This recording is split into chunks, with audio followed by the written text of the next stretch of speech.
जय श्री राम। मंगल भवन अमंगल हारी, द्रवहु सुदशरथ अजर बिहारी। दीन दयाल विरधु संभारी, हरऊ नाथ मम संकट भारी। जय सिया राम बोलो जय सिया राम, जय सिया राम बोलो जय हनुमान, जय सिया राम बोलो जय हनुमान। वेदों में कही गई विवाह की सभी रीतियां करवाई गईं। पर्वतराज हिमाचल ने हाथ में कुश लेकर कन्या रूप भवानी का हाथ पकड़कर उन्हें शिवजी को समर्पण किया। जब शिवजी ने पार्वती का पाणी ग्रहण किया तब इंद्रादि सब देवता बहुत ही हर्षित हुए। श्रेष्ठ मुनिगण वेद मंत्रों का उच्चारण करने लगे और देवगण शिवजी का जय जयकार करने लगे। इस प्रकार सर्वत्र आनंद छा गया। शिव पार्वती का विवाह हो गया। अनेक प्रकार के वाद्य यंत्र बजने लगे और आकाश से नाना प्रकार के फूलों की वर्षा होने लगी। दास दासियां, हाथी, घोड़े, रथ, गौ, वस्त्र एवं मणियां, अनेक प्रकार के अन्न, सोने के बर्तन आदि का दहेज गाड़ियों में लदवा दिया गया, जिसका वर्णन नहीं किया जा सकता।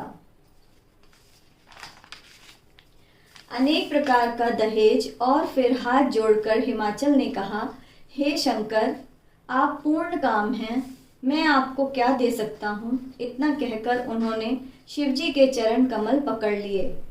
तब शिवजी ने अपने ससुर का सभी प्रकार से समाधान किया।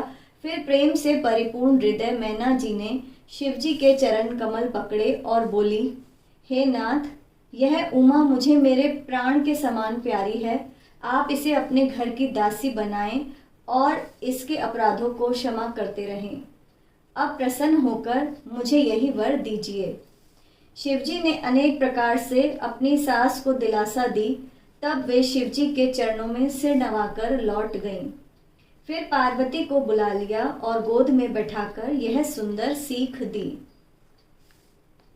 हे पुत्री, तू सदा शिवजी के चरणों की पूजा करना। नारी का यही धर्म है।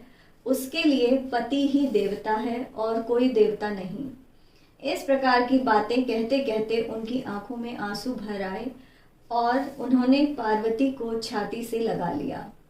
वे फिर बोली कि विधाता ने जगत में स्त्री जाति को क्यों पैदा किया।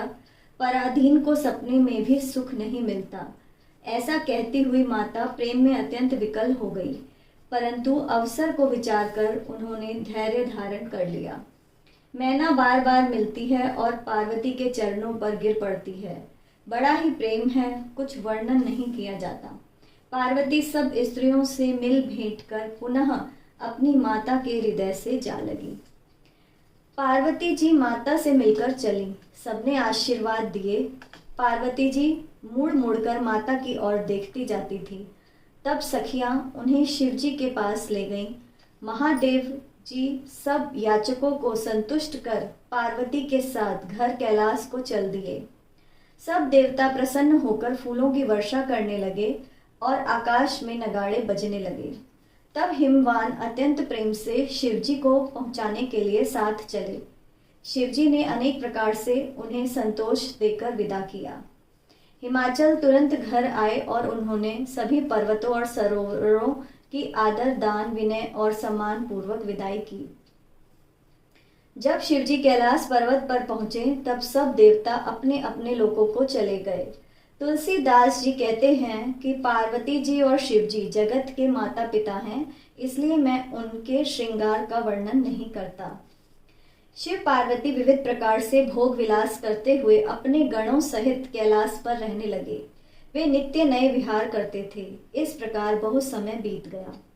समय आने पर 6 मुख वाले उनके पुत्र कार्तिक जी का जन्म हुआ, जिन्होंने बड़े होने पर तारकासुर का वध किया। वेदों, शास्त्रों और पुराणों में कार्तिक जी के जन्म की कथा का सुंदर वर्णन है, जिसे सारा संसार जानता है।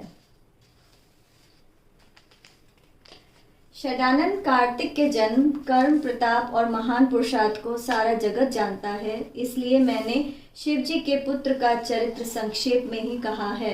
शिव पार्वती के विवाह की इस कथा को जो स्त्री पुरुष कहेंगे और गाएंगे वे सदा सुख पाएंगे। महादेव जी का चरित्र समुद्र के समान अथाह है, उसका पार वेद भी नहीं पाते, तब अत्यंत मंदबुद्धि तुलसीदास उसका वर्णन कैसे कर सकता है। मंगल भवने अमंगल हारी, द्रवहु सुदशरथ अजिर बिहारी। दीन दयाल बिरदु संभारी, हरहु नाथ मम संकट भारी। जय सिया राम बोलो जय हनुमान, जय सिया राम बोलो जय हनुमान।